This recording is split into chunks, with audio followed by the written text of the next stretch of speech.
టీశాట్ నిపుణ మరియు విద్య, అదేవిధంగా రాష్ట్ర విద్యాశాఖ, రాష్ట్ర విద్యా పరిశోధన శిక్షణ సంస్థ సంయుక్తంగా నిర్వహిస్తున్న వివిధ తరగతులకు వివిధ సబ్జెక్టులపై అవగాహన కార్యక్రమాల్లో భాగంగా నేడు ఈరోజు మనము 9వ తరగతి తెలుగు వాచకంపై సమగ్ర అవగాహన తీసుకోబోతున్నాం. ఈ సందర్భంగా వేదికపైన ఉన్నటువంటి వాళ్ళని ఒకసారి పరిచయం చేసుకుందాం. Myself Yasin Mohammed, faculty SCERT. అటువైపున ఉన్నటువంటి వాళ్ళు కటుకోజ్వల మనోహరాచారి సార్, ఎస్ఆర్జీ తెలుగు. ఇటువైపు ఉన్నటువంటి వాళ్ళు చక్రవర్తుల శ్రీనివాస్ సార్, ఎస్ఆర్జీ తెలుగు. అయితే మీకందరికీ తెలిసినటువంటి విషయమే, ప్రతిసారి మనము సబ్జెక్టు వైపు ఒక తరగతిని తీసుకొని ఆ సబ్జెక్టులో ఉన్నటువంటి విషయాలన్నీ కూడా విద్యార్థులకు పూర్తిగా అవగాహన కావాలన్న ఉద్దేశంతో ఈ కార్యక్రమాన్ని నిర్వహిస్తున్నాం. రాష్ట్ర వ్యాప్తంగా ఈ కార్యక్రమాన్ని వీక్షిస్తున్నటువంటి 9వ తరగతి విద్యార్థులకు, అదేవిధంగా ఉపాధ్యాయులకు, భాషాభిమానులందరికీ నమస్కారం. ఇక ఏమాత్రం ఆలస్యం చేయకుండా విషయంలోకి వెళ్దాం. మొదటగా చక్రవర్తుల శ్రీనివాస్ సార్ గారు. సార్, ఇప్పుడు మనకు విద్యార్థులకు అవగాహన ప్రతిస్పందనలో ఎక్కువ మార్కులను స్కోర్ చేసేటటువంటి అవకాశం ఉంది. అందులో భాగంగా మొట్టమొదటి అంశమైనటువంటి అపరిచిత గద్యం. ఈ అపరిచిత గద్యం ఇచ్చినప్పుడు అసలు ఈ గద్యం ఎక్కడి నుండి ఇస్తాడు, అదేవిధంగా ఈ గద్యాన్ని విద్యార్థి ఎలా చదివితే క్రింద ఇచ్చినటువంటి ప్రశ్నలకు జవాబులు చెప్పగలుగుతాడు, తర్వాత ఈ ప్రశ్నల స్వభావం ఎట్లా ఉంటుంది, వీటికి జవాబులు విద్యార్థి ఏకవాక్యంలో రాయాలా, పదంలో రాస్తే సరిపోతుందా, ఎట్లా రాయాలి, దీనికి ఈ అపరిచిత గద్యానికి సంబంధించి విద్యార్థి యొక్క సన్నద్ధత ఎలా ఉండాలో చెప్పండి సార్. ఉపాధ్యాయ మిత్రులకు నమస్కారం. అదేవిధంగా 9వ తరగతి విద్యార్థులకు శుభాకాంక్షలు. ముందుగా నాకు ఇరుపక్కల ఉన్నటువంటి మిత్రులకు నమస్కారం తెలియజేస్తూ, మంచి ప్రశ్న సార్. ముఖ్యంగా ఒక 3-4 నెలల కాలంలో 10వ తరగతిలో ప్రవేశించబోయే 9వ తరగతి విద్యార్థులకు మనం ఈ శిక్షణ నిర్వహించడం చాలా ఉపయోగకరం. పిల్లలు పాఠ్యపుస్తకాన్ని, నోట్బుక్ని మీ దగ్గర ఉంచుకోండి నాన్న. ఎందుకంటే మేము చెప్పబోయే అంశాలు మీరు ఒకసారి నోట్ చేసుకుంటే మళ్ళీ మీకు తర్వాత చదువుకోవడానికి సులభంగా ఉంటుంది.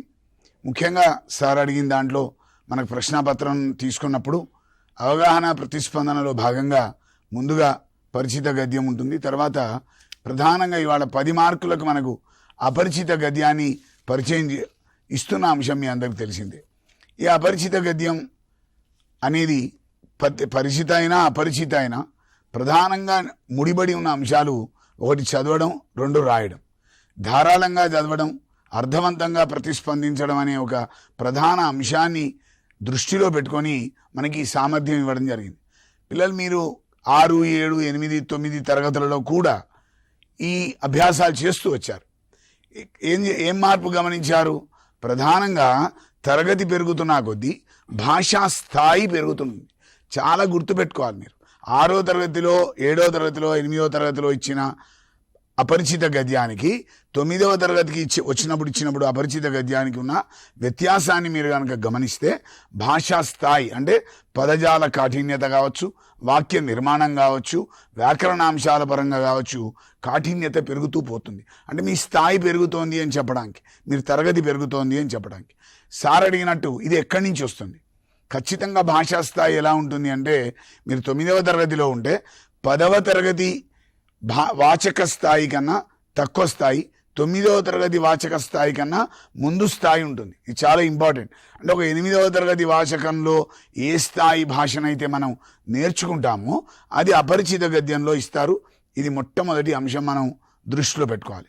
నేను ఇంతకుముందే ఒక మాట చెప్పా, చదవడం, రాయడం చాలా కీలకం దీనికి. ఎందుకు? మీరు దాన్ని ఎంత అవగాహన చేసుకున్నారో, ఎంత అర్థం చేసుకున్నారో దాన్ని బట్టే మీరు ఆ ప్రశ్నలకు సమాధానం రాయగలుగుతారు. ఇక్కడ మనం గుర్తు చేసుకోవాల్సింది ఉంది. మీ ఉపాధ్యాయ మిత్రులు కూడా, మా ఉపాధ్యాయ మిత్రులు మీకు ఎవరైతే బోధిస్తున్నారో వాళ్ళు కూడా నిరంతరం మీతో ఈ అభ్యాసం చేయిస్తూ ఉంటారు ఇప్పటికే. కానీ మిమ్మల్ని మేము గుర్తు చేసేది ఏంటంటే, ఈ అభ్యాసానికి మీరు ఎక్కడికో వెళ్ళాల్సిన అవసరం లేదు. ఉపాధ్యాయులు పాఠ్యపుస్తక ఏతరమైన అంశాలు మీకు ఇస్తూ ఉంటారు. కానీ అదే సమయంలో మీరు నిరంతరం అభ్యాసం చేయడానికి మీరు ఎక్కడికో వెళ్ళాల్సిన అవసరం లేదు.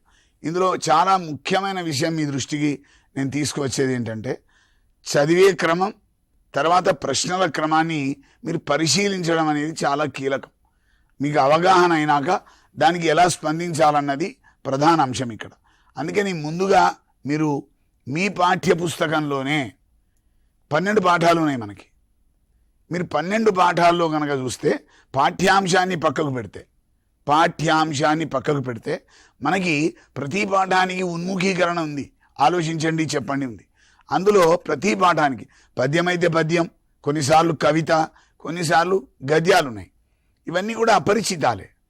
దానికి మీకు ఏం చేశారు కింద మీరు గమనించండి. ప్రతి ఉన్ముఖీకరణకు సంబంధించిన అంశం కింద 4 లేదా 3, 5 ప్రశ్నల దాకా ఇచ్చారు. ఒక్కసారి మీరు ప్రతి పాఠంలో మిమ్మల్ని ఉపాధ్యాయుడు అడుగుతాడు ఆ ప్రశ్నలు. పాఠం చెప్పే క్రమంలో వారు అడుగుతున్నారు మిమ్మల్ని. కానీ అప్పుడు ఏం చేస్తాం, మనం జవాబు చెప్పడానికే శ్రద్ధ వహిస్తాం. కానీ ఇక్కడ ఒక చిన్న పరిశీలన మీరు చేయాల్సింది. మీరు అంటే నాన్న పిల్లలు. ఒక ప్రధాన అంశం గుర్తుపెట్టుకోండి. పుస్తకం ఎవరిది? మీది. చదివేది ఎవరు? మీరు. పరీక్ష రాసేది ఎవరు? మీరు. అడిగేది ఎవరిని? మిమ్మల్ని. ఉపాధ్యాయుడు ఏం చేస్తారు మరి అంటే మీకు అడిగిన సందేహాలని నివృత్తి చేస్తారు. మీరు సందేహం ఎప్పుడు అడుగుతారు? మీరు చదివినప్పుడు అడుగుతారు. మీరు చదివినప్పుడే, మీకు సందేహం కలిగినప్పుడే దానిని పరిష్కారం కోసం అడుగుతారు. కాబట్టి మొదలు మీ అభ్యాసం అనేది కీలకం. ఇది నెంబర్ 1. ఇక రెండో విషయానికి వస్తే కింద ప్రశ్నల సరళి అంటారు. సార్ చెప్పారు ఎలాంటి ప్రశ్నలు ఉంటాయని అడిగారు. స్వభావం అంటారు దాన్నే. నేచర్ ఆఫ్ ద క్వశ్చన్ అంటారు. ప్రశ్నకు స్వభావం ఉంటుందా అంటే ఉంటుంది నాన్న. ఓ గులాబీ పువ్వు ఉంది, మల్లె పువ్వు ఉంది, చామంతి పువ్వు ఉంది. 3 పువ్వులే, 3 కూడా పువ్వులే. పరిమళం వేరువేరు. మనుషులందరం సమానంగా ఉంటాం, ఒకలానే ఉంటాం. కానీ ఒక్కొక్కళ్ళ ప్రవర్తన ఒక్కొక్కలాగా ఉంటుంది. దాన్ని మనం ఏమంటాం? స్వభావం అంటాం. ఆ స్వభావం ప్రశ్నకి ఎలా ఉంటుంది మరి అంటే ఏమి అడిగారు అన్న దాని మీద ఆధారపడి ఉంటుంది. ఏం అడుగుతున్నాడు అనే దాని మీద ఆధారపడి ఉంటుంది. ఇక్కడ మన పాఠ్యపుస్తకంలో 1 నిమిషం నోట్ చేసుకున్నానా, నేను ఒక అర నిమిషంలో చెప్తా. Page number 21, page number 34, page number 40, page number 60, page number 64, page number 74 and page number 123. ఇవి ఏంటి సార్ అంటే మీకు పాఠ్యపుస్తకంలో నేను చెప్పిన ఉన్ముఖీకరణ భాగం కాకుండా అదనంగా మీ అభ్యాసం కోసం ఇవ్వబడిన అపరిచిత గద్యాలు. ఇవన్నీ మీకు తెలియదా? కాదు, మీకు తెలుసు. మా ఉపాధ్యాయ సోదరులు కూడా మీకు వీటిని పరిచయం చేసి ఉంటారు. ఇప్పుడు మీరేం చేయాలి? పారాగ్రాఫ్ ఏముంది, దాని కింద ఇచ్చిన ప్రశ్నలు ఏమున్నాయి, అన్నిట్లో సేమ్ ప్రశ్నలు అడిగారా? ప్రశ్నల స్వభావం, అడిగిన తీరు వేరువేరుందా? అసలు ఆ ప్రశ్న ఆ పారాగ్రాఫ్లో ఉందా? ఇది మీరు పరిశీలించినట్టయితేనే మీకు దీని మీద స్పష్టత వస్తుంది. ఎందుకు సార్ మాకు స్పష్టత అంటే ఇక్కడ ఒక ప్రధాన అంశం ఉంది. పరిచిత గద్యమేమో మిత్రుడు తర్వాత చెప్తారు. అపరిచిత గద్యం విషయానికి వచ్చినప్పుడు చాలా స్పష్టంగా మీరు గుర్తుపెట్టుకోవాల్సింది ఏంటంటే కొన్ని సందర్భాల్లో ప్రశ్నలు ఇచ్చి జవాబు రాయమనవచ్చు. కానీ చాలా సందర్భాల్లో ఇప్పుడు 10 మార్కులు ఇస్తున్నాం అంటే 5 ప్రశ్నలు, ఒక్కొక్క ప్రశ్నకి 2 మార్కులు ఇస్తున్నాం. చాలా సందర్భాల్లో మిమ్మల్నే ప్రశ్నలు తయారు చేయమని అడుగుతున్నారు. ఇది చాలా ఇంపార్టెంట్ నాన్న. మేము పరిశీలించింది ఏంటంటే మేము ఉపాధ్యాయులుగా మేమందరం మా బళ్ళల్లో ఉన్న వాళ్ళందరం ఎంత చెప్పినా మీరు ప్రశ్నలు చేసే దగ్గర ఇబ్బంది పడుతున్నారు. ఒక 3 ప్రశ్నల వరకు బాగా చేస్తున్నారు, ఆ 4, 5 ప్రశ్న ఇబ్బంది పడుతున్నారు. ఇంకొక ప్రధాన అంశం జరుగుతోంది. యాసిన్ గారు తరగతి గది బోధించారు. దీన్ని వాక్యం అది. దీన్ని ప్రశ్న చేయమంటే ఏం చేస్తున్నారు చాలామంది పిల్లలు? యాసిన్ గారు తరగతి బోధించారు ఎందుకు అంటున్నారు. అది ప్రశ్న కాదు. యాసిన్ గారు ఏం చేశారు అని అడగాలి, లేకపోతే ఏం బోధించారు అని అడగాలి. అట్లా అడగకుండా బోధించారు ఎందుకు అని అడుగుతున్నారు. అంటే క్వశ్చన్ ట్యాగ్ని చేర్చే క్రమంలో మీరు ఇబ్బంది పడుతున్నారు. దాన్ని దృష్టిలో పెట్టుకొని మనం ఇవాళ ప్రధానంగా ఈ అపరిచిత గద్యాన్ని మీకు ముందుకి తీసుకొస్తున్నాం. ముందు ఒక పేజ్ నెంబర్ 21లో ఉన్న పేరా చూద్దాం నాన్న. 1 సెకండ్. ఇది రుద్రమాదేవి గారి గురించి ఉన్నటువంటి పేజ్ నెంబర్ 21లో. ఇప్పుడు మనం ప్రశ్నలు చూద్దాం డైరెక్ట్గా. ప్రశ్నలు చూస్తే రెండో ప్రశ్న చూడండి. ఆ ప్రశ్న చూడండి. మొదటి ప్రశ్న నమ్మకం ఏమిటి, కాస్త ఈజీగా రాస్తారు, మీరు గుర్తిస్తారు. రెండో ప్రశ్న చూడండి, సత్కార్యాలు ఏవి అని ఉంది. మీరు ఏం చేస్తారు? వెంటనే ఈ సత్కార్యాలు అనే పదానికి వెతుకుతూ ఉంటారు. ఎక్కడ దొరకదు మీకు, అది అసలు కనబడదు. అది అప్పుడు ఏం చేస్తారు? ఇది లేదు సార్ అని మీకు తోచినటువంటి ముందు లైన్ సగం, వెనుక లైన్ సగం రాస్తారు. అక్కడ 2 మార్కులు పోతాయి.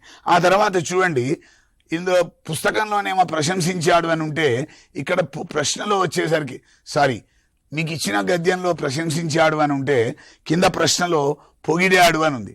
మీకు పొగిడాడు దొరకదు. ఇక పొగిడాడు దొరకలేదు అంటే మీరు అక్కడ ప్రశ్న లేదనుకుంటారు. ఇట్లాంటి సందర్భాలు ఉత్పన్నమవుతాయి. కాబట్టి మీరు ఏం చేయాలి, అర్థం తెలియకపోతే కూడా రాయలేరు. ఖచ్చితంగా అవగాహన అంటే అర్థం కావడమే. దానికి అప్పుడు మీరు ఏమంటారు తిరిగి సమాధానం రాయగలుగుతారు, ప్రతిస్పందించగలుగుతారు. అదేవిధంగా లాస్ట్ ప్రశ్న చూడండి, అందులోనే ఈ రుద్రమదేవి వ్యక్తిత్వాన్ని ఒక్క వాక్యంలో రాయండి అన్నారు. వ్యక్తిత్వం అనేది ఇండివిజువల్గా ఆ పేరాలో ఇవ్వబడలేదు. మీరు ఓవరాల్గా చదివినప్పుడు మీకు అయిన అవగాహన ఆధారంగా మాత్రమే రాయగలుగుతారు. కాబట్టి నేను ఈ సందర్భంగా మీరు రేపు ప్రశ్నలు తయారు చేయాలి. 5 ప్రశ్నలు తయారు చేయాల్సి వచ్చినప్పుడు కూడా ఇలానే మీరు అందులో ఉన్న అంశాన్ని దృష్టిలో పెట్టుకొని మీ ప్రశ్నలు మీరు అడిగే అవకాశం మీకుంటుంది. ఇది బాగా గుర్తుపెట్టుకోండి. ఆ తర్వాత మీరు గమనించినట్టయితే పేజ్ నెంబర్ 34లో కనుక మనం ఒకసారి చూద్దాం. మనకి దాశరథి రంగాచార్య గారి ముఖాముఖిలో మనకి ఒక సంభాషణ ఇవ్వడం జరిగింది. అంటే అపరిచిత గద్యాలలో గద్యం మాత్రమే కాక వివిధ రూపాల్లో ఉన్న ప్రక్రియలను కూడా మనకు అడిగే అవకాశం ఉంది అనేది ఇక్కడ కీలక అంశం, మీ దృష్టికి తీసుకురావాల్సిన అంశం. అట్లా ఇచ్చినప్పుడు చూడండి, పై పేరాలో ఎవరిని ప్రశ్నలు అడుగుతున్నారు, తెలిసిన సాహితీ విశేషాలు ఏమిటి, ప్రశ్నలు అడిగే విధానాన్ని ఏమంటారు, ఈ మూడింటికి జవాబు మీకు డైరెక్ట్గా అందులో ఉండదు. పై పేరాలో మీరు అడిగిన ప్రశ్నకు జవాబుకి మధ్యన you won't get that answer. ఆ ప్రశ్న మీకు దొరకదు, మరి జవాబు దొరకదు. మరి ఎక్కడుంది అంటే మీరు అవగాహన చేసుకున్న దానికి జవాబు రాయాల్సి ఉంటుంది. అపరిచిత గద్యాలన్నిటికీ ఇలాంటి ప్రశ్న అడిగే అవకాశం ఉంది. అదేవిధంగా పేజ్ నెంబర్ 40లో చూద్దాం మనం. ఒకసారి పేజ్ నెంబర్ 40కి వెళ్ళాను నాన్న. అక్కడ కూడా ఇంటర్వ్యూవే ఇచ్చారు. అక్కడ కూడా ఇంటర్వ్యూ ఇచ్చారు, దానికి సంబంధించిన వివరాలు ఇచ్చారు. ప్రశ్నలు చూడండి ఏమున్నాయో. ఇంటర్వ్యూ అంటే ఏమిటి, అక్కడ ఉండొచ్చు ఉండకపోవచ్చు. అట్లానే ఇంకో ప్రశ్న చూడండి మీరు, మొదటి రకం ఇంటర్వ్యూ దేనికి సంబంధించిందని కూడా అక్కడ ఉండదు. మీకు ఏమర్థమవుతుంది? ఇప్పుడు నేను ఏం చదివి చెప్తున్నా మీకు, పేరాలో ఉన్న మ్యాటరే కింద ప్రశ్నలు అడగరు. ఆ పేరా దేనికి సంబంధించిందో దానికి అనుగుణంగా కూడా ప్రశ్నలు అడిగే అవకాశం ఉంది. అంటే మీకు స్పష్టత ఉండాలి, ప్రశ్న ఏమడుగుతున్నారు, దాన్ని ఏమంటారని చెప్పుకున్నాం మనం, స్వభావం అంటామని చెప్పుకున్నాం. అట్లానే పేజ్ నెంబర్ 60కి వెళ్దాం.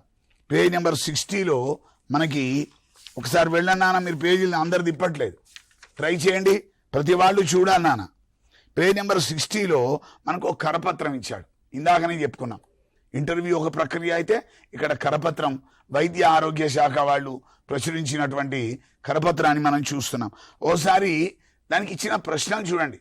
మీకు పేరాగ్రాఫ్ ఇచ్చి ప్రశ్నలు తయారు చేయమని అడిగినప్పుడు ఆ పేరాగ్రాఫ్ చదవకుండా కూడా అది దేనికి సంబంధించిందో తెలిస్తే ప్రశ్నలు తయారు చేసే అవకాశం ఉంది. మీ ఉపాధ్యాయుల్ని మీరు కనుక అడిగితే ఎట్లా రాయాలో సాధారణీకరణం, జనరలైజేషన్ అంటారు, అట్లా చేసి కూడా మీకు చెప్పగలుగుతారు. ఇక్కడ చూడండి, ఇటువంటి పత్రాలు ఎక్కడైనా చూసారా? దానికి ఏం సంబంధం లేదు, అక్కడ అది కరపత్రం, నువ్వు ఇంతకుముందు చూసావా? ఇట్లాంటి పంచిపెట్టే పత్రాలను ఏమంటారు? అట్లానే వీటిని ఎందుకు పంచిపెడతారు? ఈ 3 రీజనింగ్లు మీకు అందులో దొరకవు. ప్రక్రియ ఆధారంగా అడిగారు. ఎందుకు అంటే దీనికి కారణం ఉంది.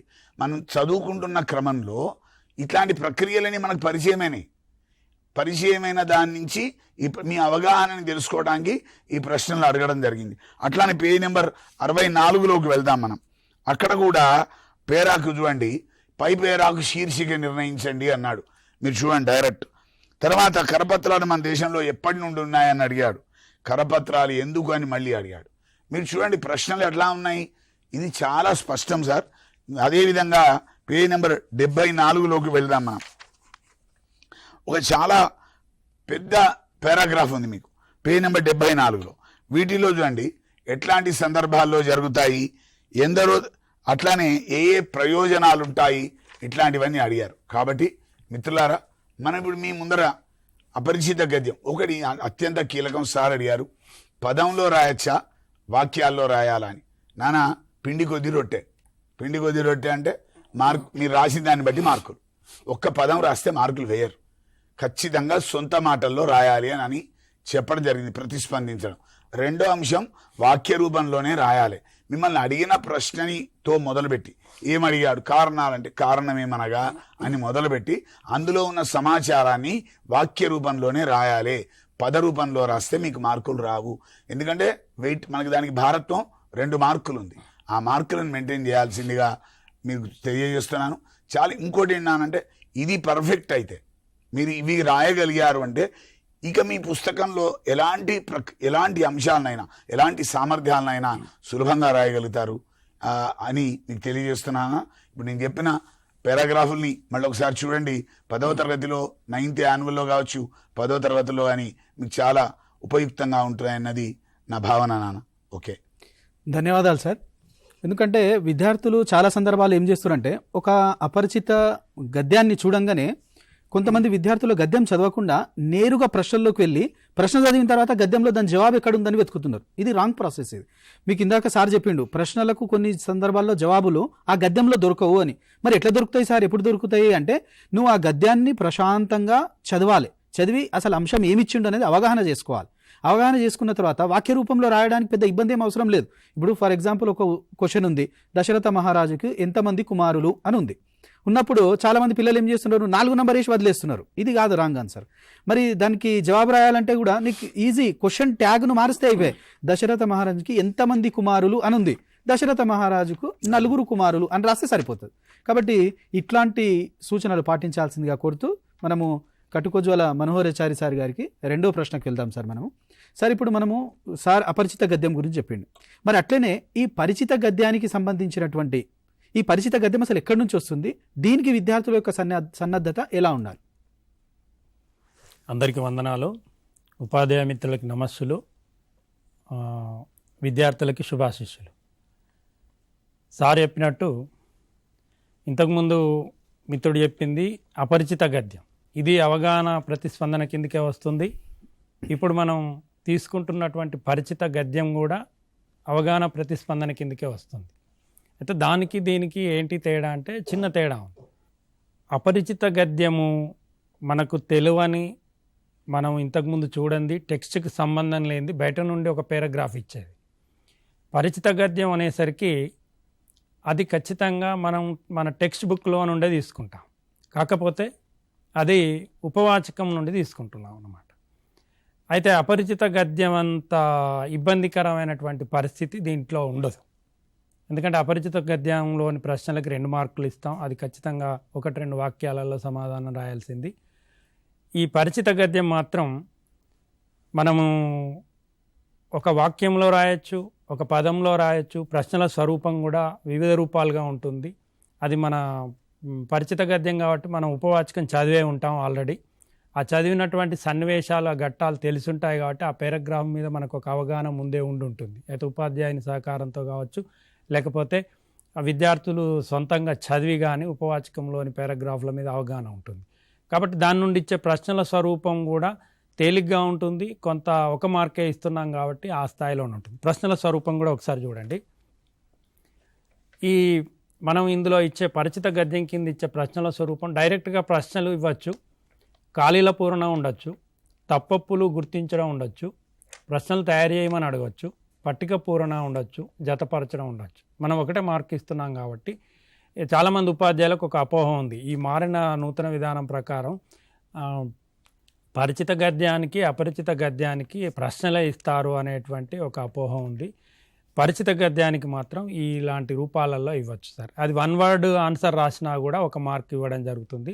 కాకపోతే ఆ పారాగ్రాఫ్ చదివి అది కూడా అర్థం చేసుకుంటేనే సమాధానం దొరుకుతుంది. ఉట్టిగానే సూటిగా గతంలో ఎప్పుడో మనం కందుకూరి వీరేశలింగం 1847లో జన్మించాడు అంటే కందుకూరి వీరేశలింగం ఎప్పుడు జన్మించాడు అంటే దాన్నే ఉన్నదన్నట్టు తీసుకొచ్చి పెట్టే పరిస్థితులు ఏం లేవు. విద్యార్థులు ఆ పేరాంజాది, అది పరిచితమైన అపరిచితమైన ఆ పారాగ్రాఫ్ను చదివి సొంతంగా అర్థం చేసుకున్నప్పుడు మాత్రమే ఆ 1 పదమైనా కూడా సమాధానం దొరుకుతుంది, లేదంటే మళ్ళీ తప్పైపోతుంది. ఉదాహరణకి నేను ఒక పేరా చూపిస్తాను. ఇది ఉపవాచకానికి సంబంధించిన 9వ తరగతి ఉపవాచకానికి సంబంధించినటువంటి ఒక పేరా. పేరా మొత్తం కాదు, అందులో మీకు ఒక క్వశ్చన్కి సరిపడేంత పేరా మాత్రమే ఇచ్చాను. మద్రాసులో చదివే రోజుల్లో తెలుగు దినపత్రిక ఒకటి పెట్టాలనే ఆలోచన కలిగింది ప్రతాపరెడ్డికి.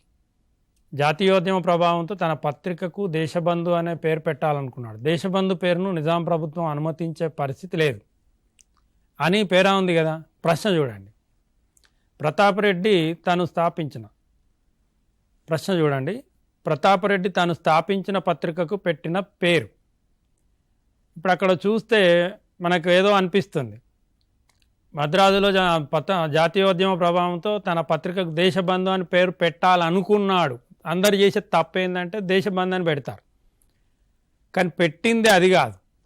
కంటిన్యూషన్లో చదివితే అనుకున్నది ఒకటి కానీ పెట్టింది ఒకటని గోల్కొండ పేరును ఖరారు చేసుకున్నాడని చివరిలో ఉంటుంది మీరు పేరాలో. కానీ ప్రశ్న ఏమి అడిగాం, ప్రతాపరెడ్డి తను స్థాపించిన పత్రికకు పెట్టిన పేరేంటి అని అడిగాం.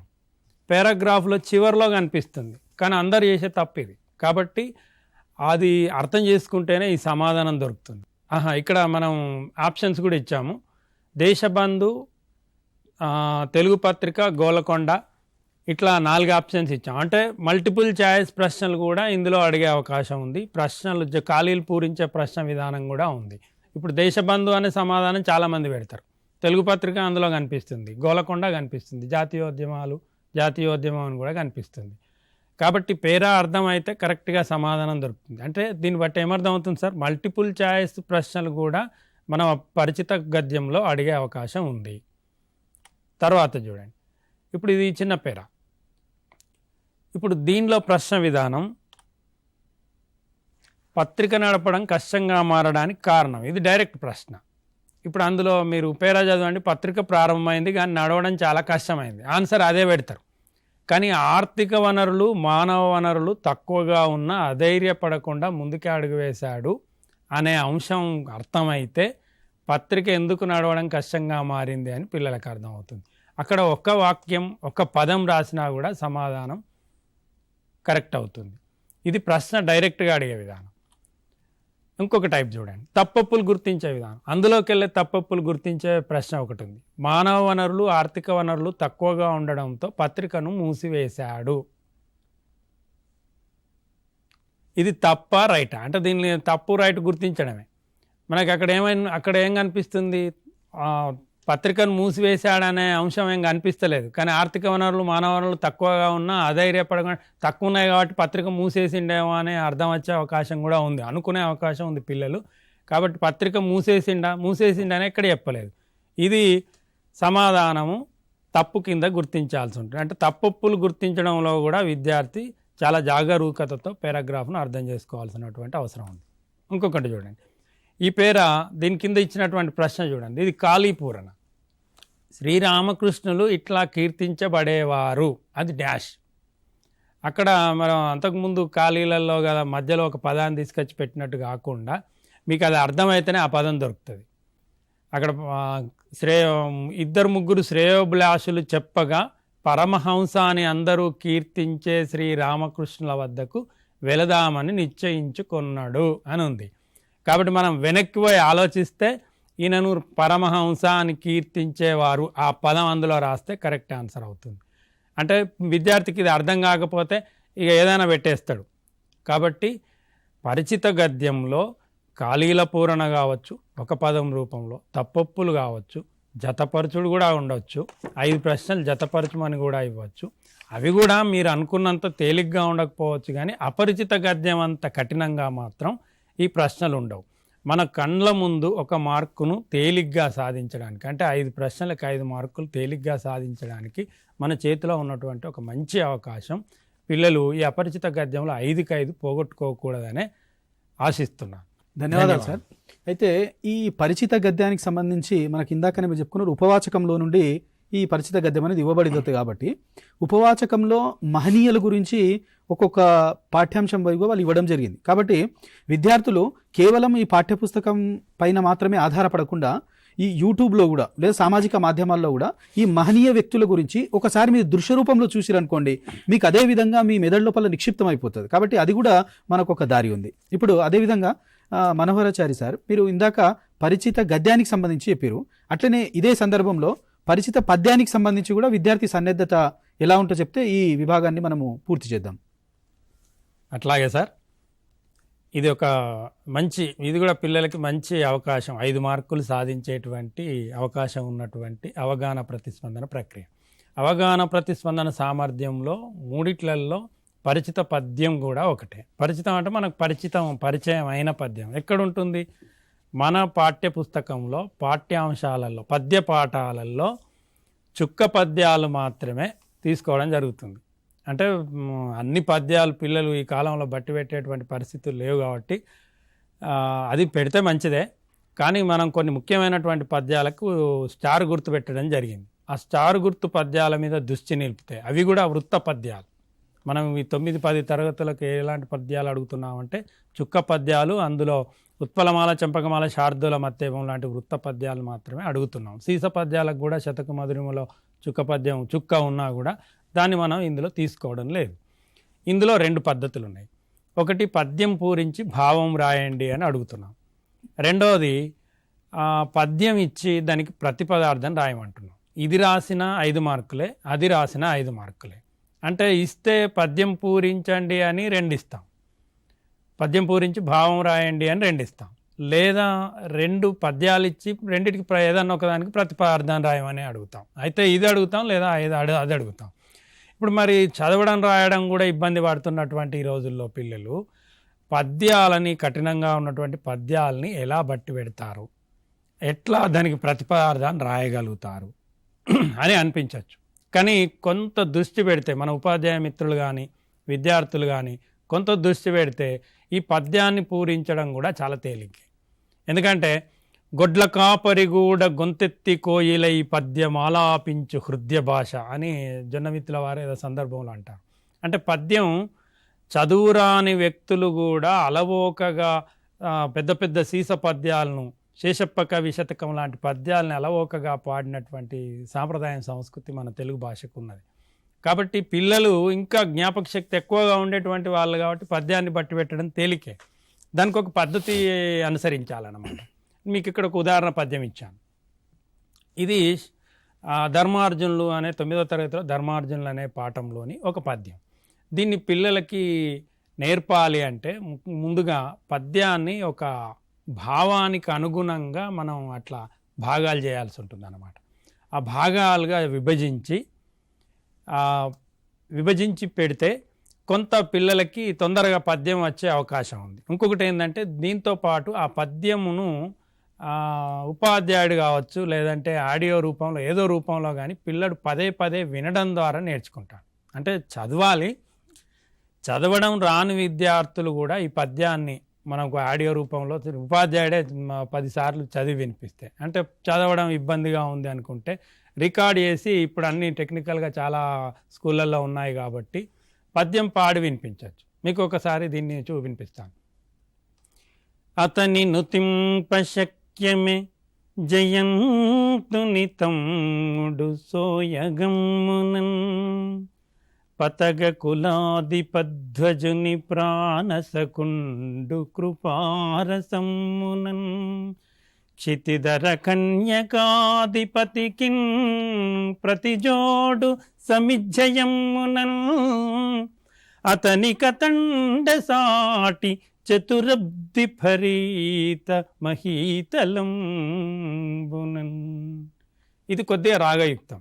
మామూలుగా మనం తరగతి గదిలో మామూలుగా చదివే టైపు కూడా పద్యాన్ని డైరెక్ట్గా చదివి రికార్డ్ చేసి వినిపించవచ్చు. ఉపాధ్యాయుడు డైరెక్ట్గా అతని నుతింపశక్యమె జయంతుని తమ్ముడు సోయగమ్మునన్ పతగ కులాదిపధ్వజుని ప్రాణసకుండు కృపారసమ్మునన్ క్షితిధర కన్యకాధిపతికిన్ ప్రతిజోడు సమిజ్జయమ్మునన్ అతని కతండ సాటి చతురబ్ది పరీత మహీతలమ్మునన్. ఇది చాలామంది ఉపాధ్యాయులు, తెలుగు ఉపాధ్యాయులు అందరికీ పద్యాలు చదవడం తెలిసిందే. అందరు ఇట్లానే చదవాలని ఏం లేదు. మామూలుగా పద్యాన్ని గద్యంలాగా కాకుండా చదివి వినిపిస్తే దాన్ని ఇప్పుడు మనం ఐఎఫ్ఈలు అన్ని స్కూళ్ళల్లో ఉన్నాయి కాబట్టి రికార్డ్ చేసి 10 సార్లు వినిపిస్తే పిల్లడు అక్కడ టెక్స్ట్ చూస్తాడు, కంటత పట్టడానికి అవకాశం ఉంది. ఇది పద్యాన్ని బట్టి పెట్టేటువంటి విధానం. దీనికి సరే భావాన్ని సొంత మాటల్లో రాయాలి. పద్యాన్ని అయితే అక్షర దోషాలు లేకుండా రాస్తే, భావాన్ని మాత్రం సొంత మాటలో తన భాషలో అర్థమయ్యేలాగా రాస్తే సరిపోతుంది.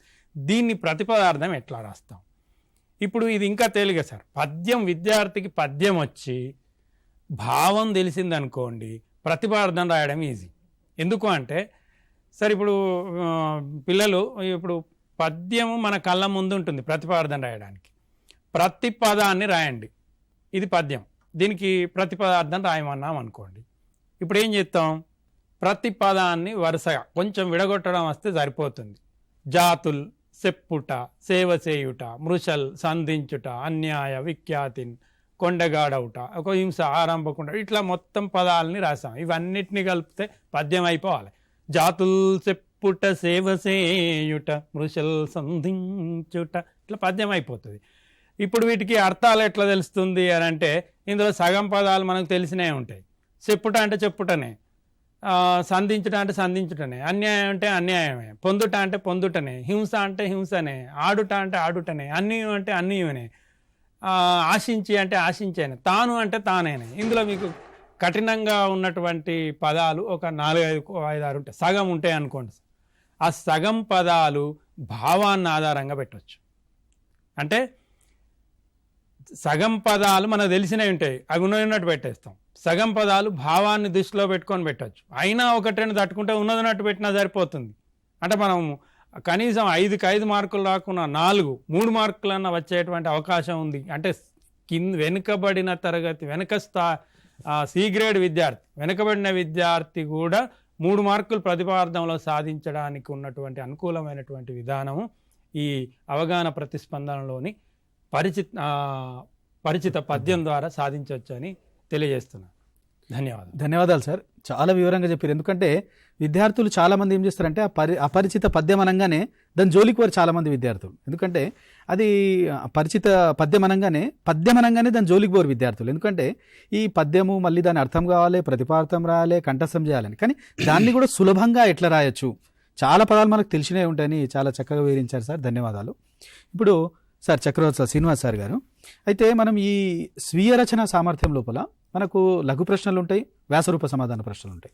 మరి ఈ లఘు ప్రశ్నలకు ఎన్ని వాక్యాల జవాబులు రాయాలి, వ్యాసరూప ప్రశ్నలకు సమాధానాలు ఎన్ని వాక్యాల్లో రాయాలి, అసలు ఈ యొక్క ప్రశ్నల స్వభావం ఎట్లా ఉంటుంది, దీనికి విద్యార్థుల యొక్క సన్నద్ధత ఎలా ఉండాలో వివరించండి. ఓకే సార్, నా పిల్లలు మీరందరూ బాగా గుర్తుపెట్టుకోవాలి. ఇంత మొదటిసారి నేను చెప్పినప్పుడు కూడా చెప్పా, మీకు సందేహం వస్తే నివృత్తికి ఉపాధ్యాయుడు సహకరిస్తారు. ప్రధానంగా తన పాఠ్యబోధన తర్వాత ఎక్కువ కృషి మీదే ఉండాలి, ఉంటేనే మీకు వస్తుంది. ఈ క్రమంలో సార్ అడిగిన సామర్థ్యం, ఇక్కడ మనం స్వీయ రచన అని పెట్టుకున్నాం, కానీ 9th క్లాస్ 10th క్లాస్కి వచ్చే వరకు దీన్ని స్పష్టంగా ఓ పదం వాడతాం, వ్యక్తీకరణ అనే పదం వాడతాం. వ్యక్తీకరణ అంటే మనం మీకు అర్థం కావడానికి ప్రజెంటేషన్ అంటారు.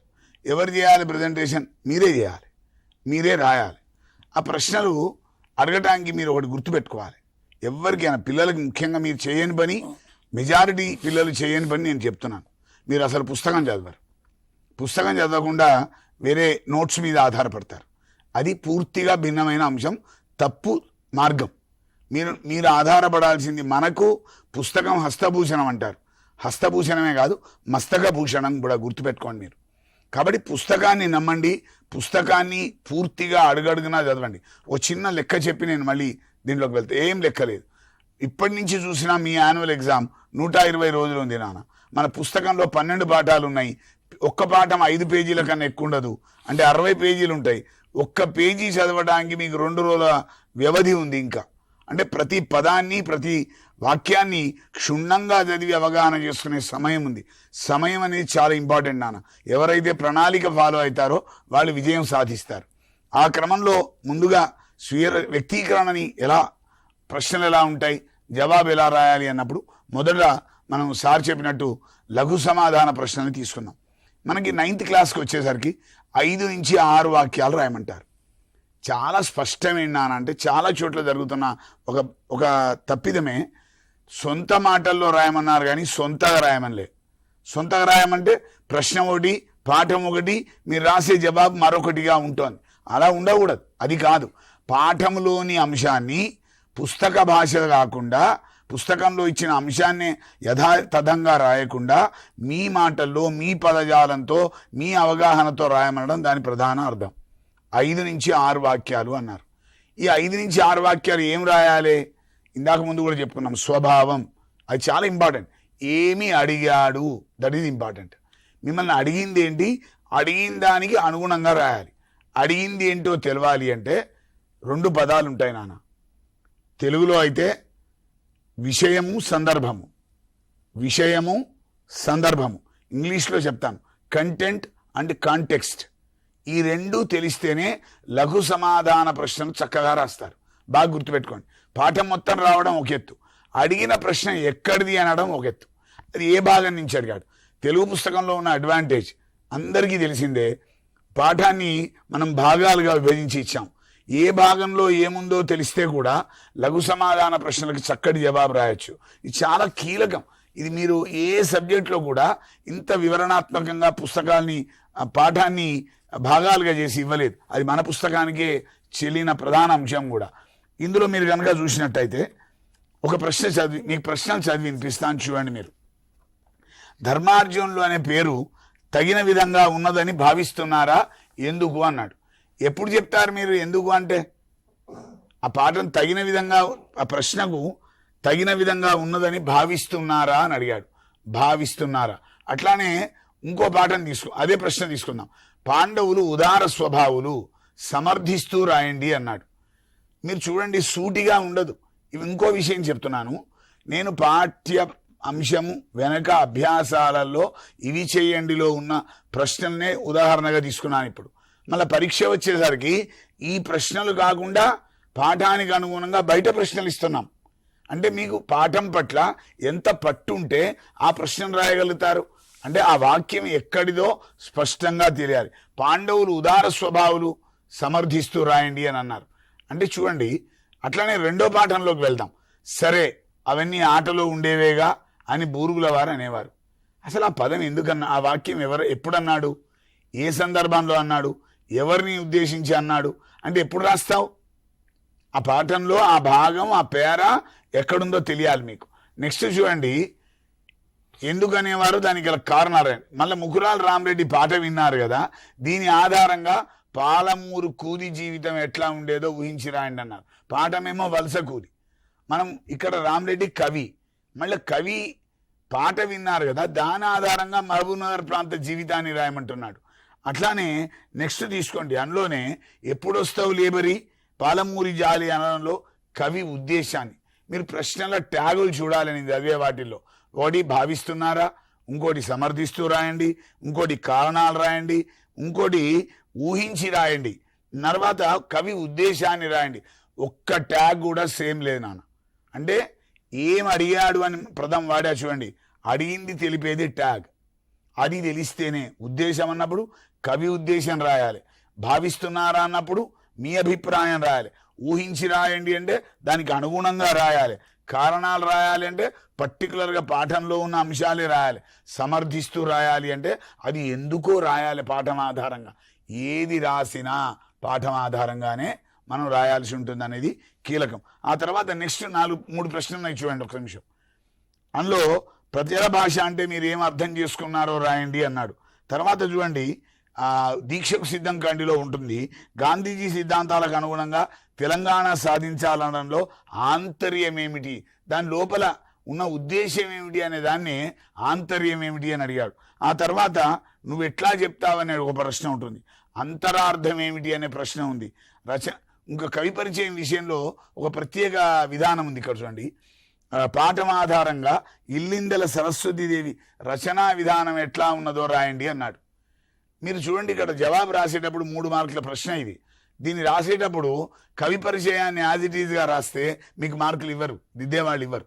రచనా విధానం అన్నప్పుడు ఆ పాఠంలో ఆమె కోట్ చేసిన విధానం, ఆమె ఎంచుకున్న పదజాలం, ఆమె ఉపయోగించిన నిర్మాణం, ఇవి కూడా మనం సందర్భోచితంగా రాయాల్సిన అవసరం ఉంది. కారణం ఉంది నాన్న, మీరు చిన్నపిల్లలు కాదు, పెద్ద పిల్లలు, you are in 9th class. అది బాగా గుర్తుపెట్టుకోవాలి. భాష పట్ల మీకు సాధికారత ఉంటుందనే ఉద్దేశంతోనే ఈ ప్రశ్నలు ఉంటాయి. మీ ఉపాధ్యాయ సోదరులందరూ కూడా ఇవి చెప్తూ ఉంటారు. ఉపాధ్యాయ సోదరులని మీరు పిల్లలు మిమ్మల్ని చెప్తున్నాను, పిల్లలకు చెప్తున్నా, మీరు అడగాల్సింది ఉంటుంది. సార్ ఉద్దేశం అంటే ఏం రాయాలి, ఆంతర్యం అంటే ఏం రాయాలి, అంతరార్థం అంటే ఏంటి రాయాలి, రచనా విధానం అంటే ఏం రాయాలని మీరు అడిగి ఇంకో అభ్యాసం చేయాల్సిన అవసరం ఉంది నాన్న.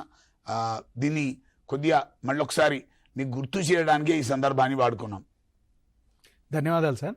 అయితే పిల్లలకు జనరల్గా ఏమనుకుంటారంటే ఈ స్వీయ రచనకు సంబంధించిన ప్రశ్నలు వచ్చినప్పుడు ప్రశ్నలు ఎక్కడో బయట నుండి ఇస్తారు అంటే, బయట నుండి ఇస్తారంటే పాఠ్యాంశానికి సందర్భోచితంగా కాకుండా పాఠ్యాంశానికి సంబంధం లేకుండా ఇవ్వరు.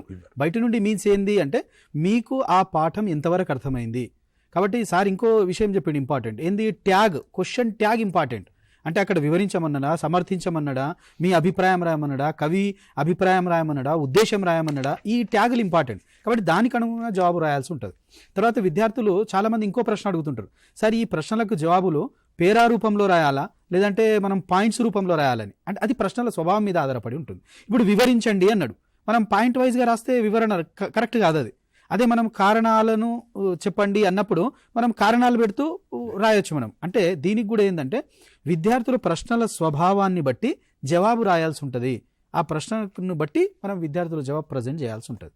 ధన్యవాదాలు సార్. నెక్స్ట్ మనము తర్వాత ఈ మనోహరాచార్య సార్, అదేవిధంగా మీరు ఇప్పుడు మన చక్రవర్తి శ్రీనివాస్ సార్ గారు మీరు లఘు సమాధానాల ప్రశ్నల గురించి వివరించిండు. అట్లే ఇప్పుడు మీరు ఈ వ్యాసరూప సమాధాన ప్రశ్నల గురించి కూడా కొంచెం సంక్షిప్తంగా వివరణ ఇవ్వండి. తప్పకుండా సార్. లఘు సమాధానానికి వ్యాసరూప సమాధానానికి తేడా లేకుండా రాస్తున్నారనేది ఒక మనకున్నటువంటి సమాచారం సార్. అంటే అంత 10 వాక్యాలు 12 వాక్యాలు రాస్తే కావలసిన 5 వాక్యాలు ఏరుకొని మార్కులు వేసే పరిస్థితి రావడం, లేకపోతే ఎంత రాయమన్నా అన్నిటికీ ఒకటే రాసి సమాధానం అంటే ఓ సారాంశం రాసి వదిలేయడం లాంటివి జరుగుతున్నాయి. నాన్న 2 విషయాలు చాలా ఇంపార్టెంట్ సార్. వ్యక్తీకరణ విషయంలో నిడివి అంటారు దాన్ని. అంటే 5 వాక్యాలు 6 వాక్యాలు లఘు సమాధానం, 10 నుంచి 12 వాక్యాలు వ్యాసరూప సమాధానం. ఇక్కడ నిడివికి ప్రాధాన్యత ఉన్నది అనేది గుర్తుపెట్టుకోవాలి. ఇది విషయ పరిజ్ఞానాన్ని పరిశీలించడానికి కాదు, భాషా పరిజ్ఞానాన్ని పరిశీలించడానికి స్వీయ రచన వ్యక్తీకరణ మనకు ఉన్నది. కాబట్టి భాషా పరిజ్ఞానం పరంగా చూసినప్పుడు నిడివికి ప్రాధాన్యత ఉన్నది. 5 నుంచి 6 వాక్యాలు లఘు సమాధానం, 10 నుంచి 12 వాక్యాలు వ్యాసరూప సమాధానం.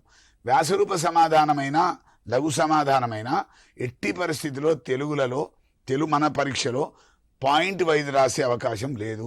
ఖచ్చితంగా పేరాగ్రాఫ్ రూపంలోనే రాసి తీరాలి. ఇది చాలా నెంబర్ 1 ఇది. ఇక రెండో అంశం ఏంటంటే మనం ఆ వ్యాసరూప సమాధాన ప్రశ్నని మొదలు కొన్ని చూద్దాం. ఒకటి, మీరు ఆ ధర్మరాజు వ్యక్తిత్వాన్ని సొంత మాటల్లో రాయండి. తర్వాత మళ్ళీ సమర్థిస్తూ రాయండి. ఎలాంటి చర్యలు అవసరమో వివరించండి. విమర్శిస్తా శతక పద్యాలు సమకాలీన, ఇక్కడ చూడండి, సమకాలీన సమాజాన్ని ప్రతిబింబిస్తాయి. అంటే ఇక్కడ అదేవిధంగా కారణాలు విశ్లేషించండి. తర్వాత ఉపన్యాసం ఒక గొప్ప కళ, దీన్ని వివరిస్తూ రాయండి. కాకి విశిష్టతను సొంత మాటల్లో రాయండి. వృద్ధాప్యం మనిషికి శాపం కాకూడదు, దీని గురించి మీ అభిప్రాయం రాయండి అనే ప్రశ్నని మనం ఉదాహరణగా చూద్దాం. నానా ఇక్కడ కూడా ఏం అడిగాడు చాలా ఇంపార్టెంట్, ఎంత అడిగాడు అనేది ఇంపార్టెంట్. పద్య భాగానికి ఒక ఇందాక మిత్రుడు చెప్పినట్టు సులభమైన అవకాశం ఏంటంటే సారాంశం లేదా తాత్పర్యాలు పద్య భాగంలో బాగా దోహదపడతాయి జవాబు రాయటానికి. కానీ గద్య భాగంలో ఆ వెసులుబాటు లేదు. గద్య భాగంలో మనకి పాఠం మీద మళ్ళీ మనం ఇంతకుముందు చెప్పుకున్నట్టు ముక్కలు వాటి మీద అవగాహన ఉంటేనే సమాధానం బాగా రాయగలుగుతాం, అడిగింది ఏమిటో బాగా తెలుసుకోగలుగుతాం. ఒక చిన్న విషయం చెప్పి నేను ముగిస్తాను సార్. అన్నిటికన్నా ఇంపార్టెంట్ ఏంటి నాన్న, వ్యాస రూప సమాధానం అంటున్నాం. అంటే దానికి ఒక రూపం ఇచ్చాం ఆల్రెడీ. ఏం రూపం? వ్యాస రూపం. వ్యాసానికి ఏం రూపం ఉంటుంది? ఉపోద్ఘాతము, వివరణ, ముగింపు, ఇంట్రొడక్షన్, ఎక్స్పాన్షన్, కంక్లూజన్. చాలా సింపుల్ నాన్న. మీరు కనుక 12 వాక్యాలు రాయాలంటే చిట్కలో ఉపాయం చెప్తా మీకు. ఉపోద్ఘాతం ఏం రాయాలి? ప్రతి ప్రశ్నలో 2 లేదా 3 కీలక పదాలు ఉంటాయి, ఇంపార్టెంట్ పదాలు ఉంటాయి. ఆ పదాలని నిర్వచించండి ఉపోద్ఘాతంలో. వివరణలో దాని గురించి డీటెయిల్డ్ రాయండి. ముగింపులోని మీ అభిప్రాయం రాయండి. ఎందుకు అడిగే మీ అభిప్రాయం ఉంటుంది కదా. వివరించండి అంటున్నారు ఎవరిని? మిమ్మల్ని. కాబట్టి ఉపోద్ఘాతంలో కీలక పదాల నిర్వచనం, వివరణ ప్రశ్నలోని మొత్తం సమాచారం, ముగింపు వచ్చేసరికి మీ అభిప్రాయం. ఉపోద్ఘాతం 2 లేదా 3 వాక్యాలు, వివరణ ఒక 5 లేదా 6 వాక్యాలు, చివర ముగింపు 1 లేదా 2 వాక్యాలు. ఇలా రాస్తే ప్రశ్న నిడివి మీ అధీనంలో ఉంటుంది. కరెక్ట్గా రాస్తున్నారా లేదా క్రమం వస్తుంది. ముఖ్యంగా క్రమం ఇంపార్టెంట్.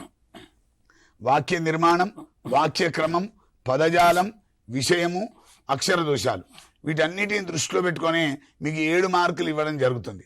కాబట్టి మీకు ఈ క్రమం రావాలి అంటే ఈ నిర్మాణాన్ని పాటించండి.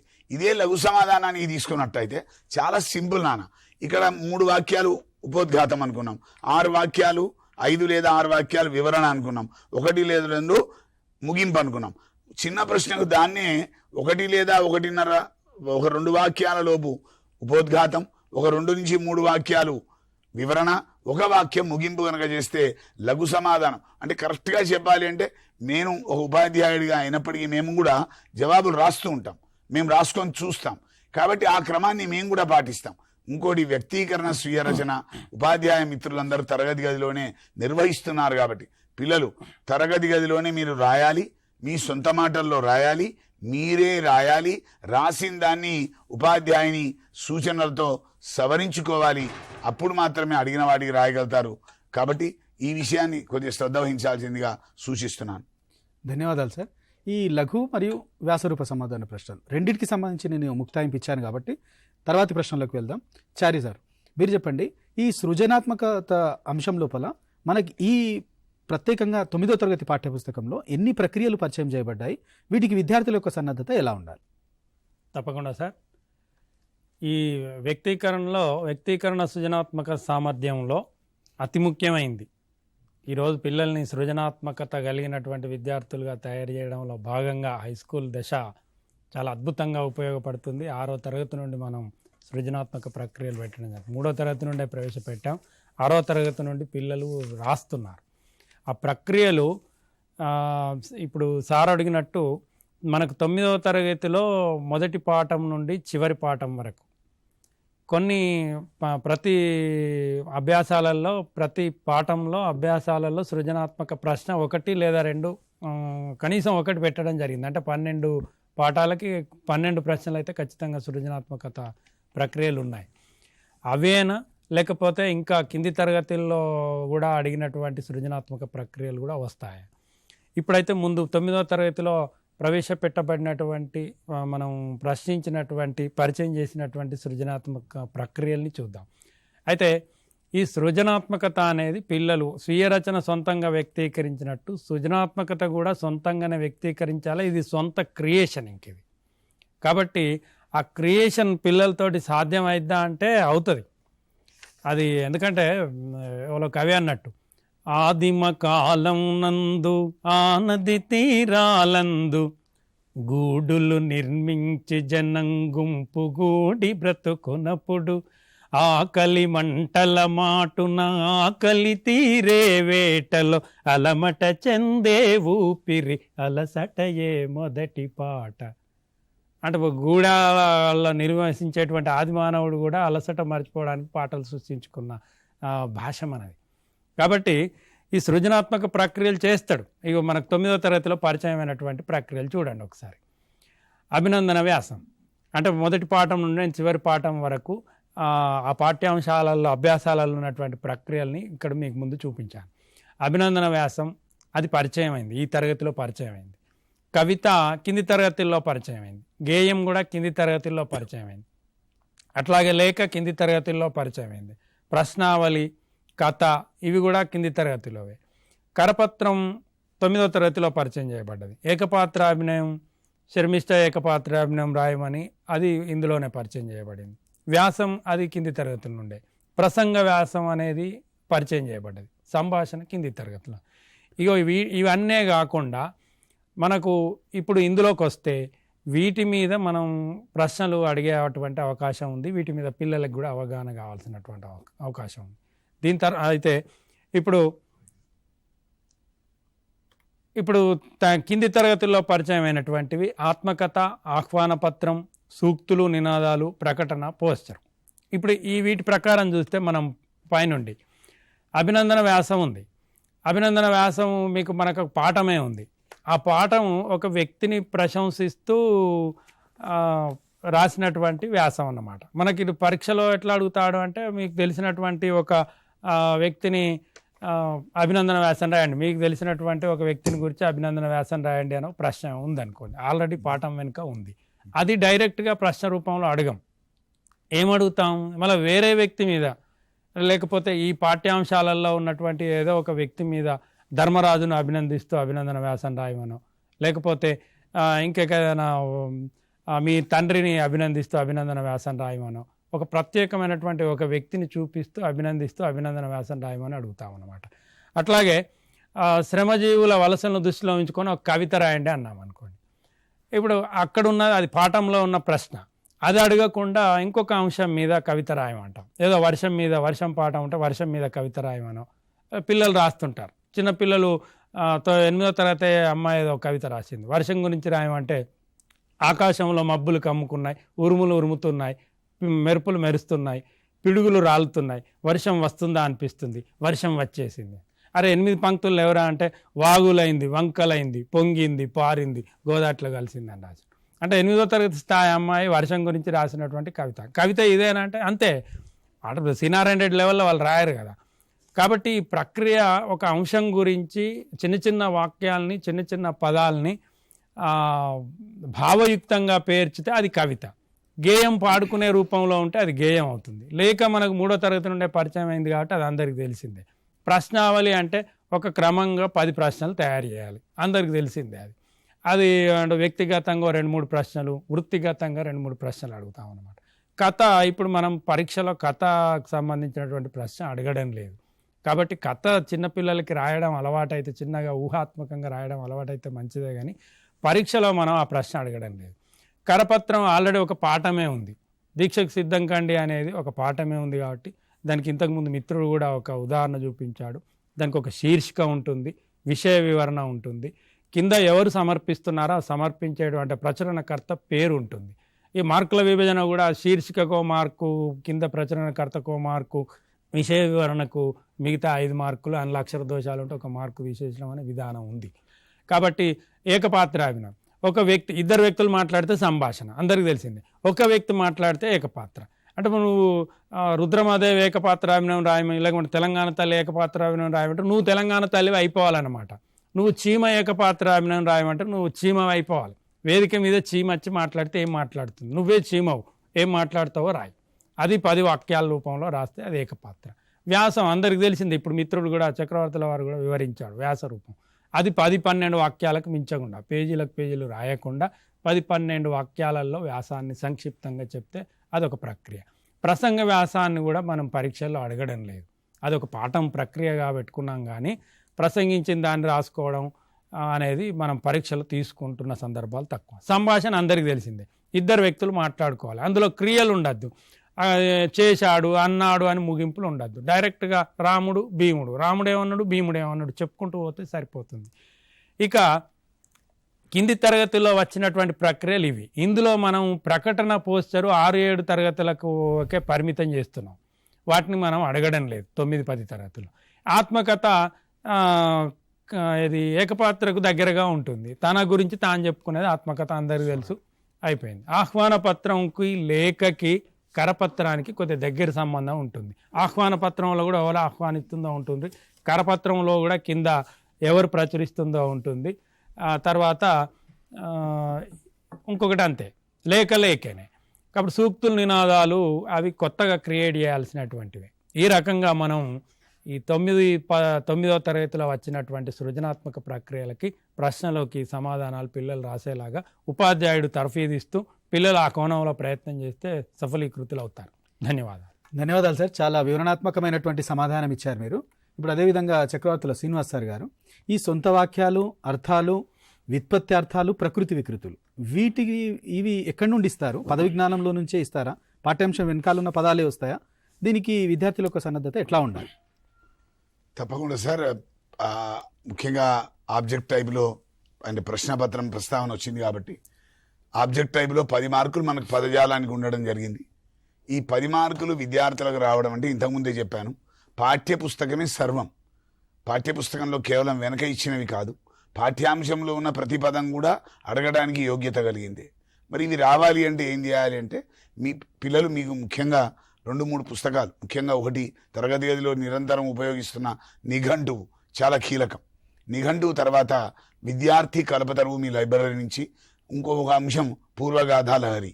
ఈ 3 పుస్తకాలు, విద్యార్థి కల్పతరువు, నిఘంటువు, పూర్వగాథా లహరి, ఈ 3 పుస్తకాలు కనుక మీ పరిధిలో అంటే మీ తరగతి గదిలో గ్రంథాలయంలో ఉండి నిరంతరం మీకు సందేహం ఉన్న ప్రతి పదాన్ని నివృత్తి చేసుకోగలిగితే ఈ అడిగే ఇప్పుడు మన ఉపాధ్యాయులు ఏదైతే తరగతి గదిలో చెప్పేవి కాక ఇంకా కొన్ని మీకు ఆ క్షణంలో మీరు చదవకపోవచ్చు, కానీ మళ్ళీ పాఠంలో కనిపించినప్పుడు వాటి ద్వారా వెతికి మీరు అనుమాన నివృత్తి చేసుకున్నట్టయితే ఇప్పుడు సార్ అడిగినటువంటి పదజాలంలో ముఖ్యంగా అర్థాలు, పర్యాయ పదాలు, నానార్థాలు, ప్రకృతి వికృతులు, వ్యుత్పత్తార్థాలు కూడా అన్నీ రాయగలుగుతారు. ముఖ్యంగా ఈ 3 పుస్తకాలు మరి ఒక్కటేసారి రిపీట్ చేసి క్లోజ్ చేస్తాను. నిఘంటువు 1, 2 విద్యార్థి కల్పతరువు, 3వది పూర్వగాథా లహరి. ఈ 3 పుస్తకాలు ప్రతి తరగతి గదిలో ఉండాల్సిందిగా కోరుతున్నాను. ధన్యవాదాలు సార్. అదేవిధంగా ఇంకో అంశం, చారి సార్ గారు మీరు చెప్పండి. ఈ సంధి మరియు సమాసాలను వీటికి విద్యార్థుల యొక్క సన్నద్ధత ఎట్లా ఉండాలి? ఈ మన తరగతిలో వీటిని పరిచయం చేయడం జరిగింది. అట్లాగే సార్, సంధి పదాలు, సమాస పదాలు ఇప్పుడు పరిచయమైన 9వ తరగతిలో పరిచయమైనటువంటి సంధి పదాలు, సమాస పదాల మీద పరీక్షలో ఖచ్చితంగా అడగబడతాయి. ఇవి మనకు 9వ తరగతిలో సరళాదేశ సంధి, గసడదవాదేశ సంధి, యనాదేశ సంధి ఈ రెండింటిని పరిచయం చేయడం జరిగింది. దీనికి కొత్తగా చేయాల్సింది ఏం లేదు. ఇంతకుముందు సవర్ణ దీర్ఘ సంధి, గుణసంధులు అవి కింది తరగతిలో వచ్చినాయి అనుకోండి. వీటిని పరిచయం చేసినప్పుడు పాఠ్య పుస్తకంలో మనం వివరంగా ఇచ్చాం. అభ్యాసాలలో స్టార్టింగ్ నుండి ఆ చివరి వరకు ఉపాధ్యాయుడు విద్యార్థుల చేత చదివించి అక్కడ ఏం చేయమన్నాడో అది ఉన్నట్లుగా చేయిస్తే దాని మీద పూర్తి అవగాహన వచ్చేస్తుంది. అట్లా సరళాదేశ సంధి, గసడదవాదేశ సంధి, యనాదేశ సంధి. ఇప్పుడు ధృతమునకు పరుషాలు పరమైతే సరళాలు ఆదేశం చెందుతాయి అనేది సరళాదేశ సంధి, అందులో క్లియర్గా ఉంటుంది. మీకు ఉదాహరణకు కూడా అక్కడ చూపించాను మీ టెక్స్ట్ బుక్లోనే, చెవి కుంకుండలం ఒప్పుగా. అట్లానే గసడదవాదేశ సంధి, దీనికి కూడా ఇలా ఉదాహరణలు ఉంటాయి. మీకు పాఠ్యపుస్తకంలోనే వివరంగా ఉన్నాయి. ప్రథమ విభక్తి ప్రత్యయాల మీద కచ్చడి తప్పలు గసడదవలుగా మారుతాయని అది పూర్తిగా ఉన్నట్టు చదివి నేర్చుకుంటే సరిపోతుంది. యనాదేశ సంధి కూడా ఈ ఊరులకు అసవర్ణమైన అచ్చుపరమైనప్పుడు ఎన్ లేక ఆదేశం అవుతాయని క్లియర్గా ఉంది. అక్కడ కూడా మీకు టెక్స్ట్ బుక్లో ఉన్నాయి అవి. ఆ వివరణ మీరు అందులో చూసుకొని తెలుసుకోవచ్చు. ఇక సమాసాలకు వస్తే కర్మధారయ సమాసం, అందులో సంభావన పూర్వపద కర్మధారయం, రూపక సమాసం ఇవి పరిచయం చేయడం జరిగింది. ఇవి కూడా మీకు అక్కడ వివరంగా ఉంటాయి. ఇక ఇవి ఉదాహరణలు మీకు టెక్స్ట్ బుక్లో కూడా పాఠ్యపుస్తకంలో కూడా ఉంటాయి కాబట్టి అవి నేర్చుకోవచ్చు. అదేవిధంగా దీన్నే కంటిన్యూ చేస్తూ ఈ ఛందస్సు అలంకారాలకు సంబంధించిన అంశాలు ఏమున్నాయో ఒకసారి చెప్పండి సార్. సార్, అలంకారాలు, ఛందస్సు కూడా మనకు కొత్తగా పరిచయమైనవి. ఇందులో అంత్యానుప్రాస అలంకారం, యమకం ఇవి 2 శబ్దాలంకారాలు సార్. ఇవి 2 పరిచయం చేయబడ్డాయి. పరిచయం చేసినప్పుడు అక్కడ వివరంగా ఉదాహరణలతో సహా ఇవ్వడం జరుగుతుంది. ఇప్పుడు అంత్యానుప్రాస, అంత్యంలో అనుప్రాసం వచ్చే అలంకారం. మీకు పాఠ్యపుస్తకంలో గుడిసెకు విసిరిపోతివా, నడుం చుట్టుకు పోతివా, కోస్త దేశం పోతివా, ఎన్నడస్తావు లేబరి, ఆ లేబరి జాలరి పోతివా ఇవి అంత్యానుప్రాసం. అంతేలే పేదల గుండెలు, అశ్రువులే నిండిన కుండలు, శ్మశానముల శశికాంతులలో చెరిబారిన వెలిరా బండలు, ఆ గుండెలు కుండలు బండలు ఇవి అంతంలో ఒకే రకమైన అనుప్రాస రావడం. ఇది యమకం. ఈ ఒకే రకమైనటువంటి అక్షర సమూహం అర్థభేదంతో మరో చోట వస్తే అది యమకం అవుతుంది. మీకు మొదటి పాఠంలో ఒక పద్యంలో చేమకూర వారు చెప్తారు, అదే ఉదాహరణ ఇక్కడ చూపించాను. పారజూసిన పరసేన పారజూసు, వింటి కొరిగిన రిపురాజు వింటి కొరుగని. అంటే ఇక్కడ పారజూసు 2 సార్లు వచ్చింది, వింటి కొరిగిన 2 సార్లు వచ్చింది. అంటే అర్థభేదంతో వచ్చింది కాబట్టి అది యమకము. మారేడు నీవని ఏరేరితేనా, మారేడు దళములు నీ పూజకు అని. అంటే ఇవన్నీ మనకు బయట కూడా కనిపిస్తాయి. ఇవి అంటే అర్థభేదంతో ఒకే రకమైన అక్షర సమూహం రావడం యమకం అని మీకు అందులో పరిచయం చేయడం జరిగింది. ఇట్లాంటివి మీకు బయట నుండి కూడా కనిపిస్తాయి. అట్లాగే ఛందస్సుకు వచ్చేసరికి మనకు 3 పద్యాలు ఇందులో పరిచయం చేయడం జరిగింది 9వ తరగతిలో. వృత్త పద్యాలు 2, శార్దూలం, మత్తేభం. ఒకటి ఉపజాతికి సంబంధించింది తేటగీతి, అంటే మీరు 8వ తరగతిలో ఉత్పలమాల చెంపకమాల పద్యాలు పరిచయం చేసిండు కాబట్టి 9వ తరగతిలో శార్దూలం మత్తేపం పరిచయం చేసిండు.